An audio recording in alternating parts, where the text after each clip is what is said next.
আমার আজও মনে পড়ে জানো, তোমাকে আমি ভিক্ষুকের মতো তোমার কাছে তোমাকে ভিক্ষা চেয়েছিলাম, কিন্তু তোমার মন এতটাই শক্ত ছিল যে আমার চোখের পানিও তোমার সিদ্ধান্তটাকে পরিবর্তন করতে পারেনি।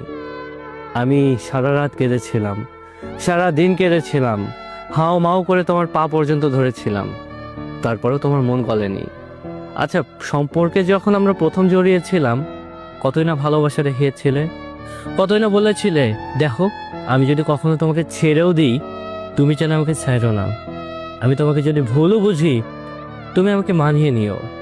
আচ্ছা, সব কিছু কি মানিয়ে নেওয়া চাই? এই যে প্রথম অবস্থায় তুমি আমাকে এত ভালোবাসা দিছো না, আমি সত্যি মুগ্ধ। কারণ তুমি প্রথম অবস্থায় কোনো কিছু চিন্তা না করেই ভালোবাসতা। যতটুকু ভালোবাসছো না তুমি আমাকে, মন থেকেই ভালোবাসছো, এটা আমি ফিল করছি। আর আমি ফিল করছি বলেই আমি তোমার প্রতি পুরোপুরিভাবে দুর্বলও হয়ে গেছি।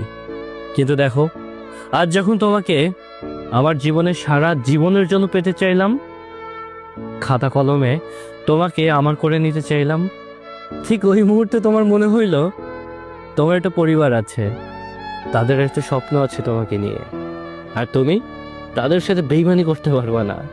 অথচ দেখো, তুমি আমার সাথে বেইমানি করলা।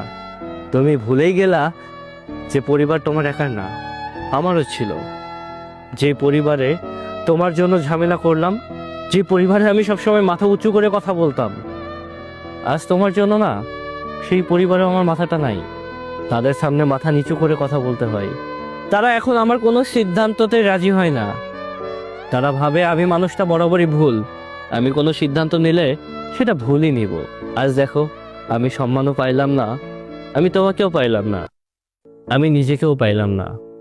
এখন আমার রাতে ঘুম হয় না, এখন আমার মনে শান্তি আসে না। শুধু মনে হয় এই দুনিয়াটা ছাড়তে পারলে হয়তো বা বেঁচে যেতাম, কিন্তু ওই যে আমারও তো পরিবার আছে। পরিবার না থাকলে হয়তো বা আমি মানুষটা এতদিনে এই পৃথিবীর মায়াও ত্যাগ করে ফেলতাম।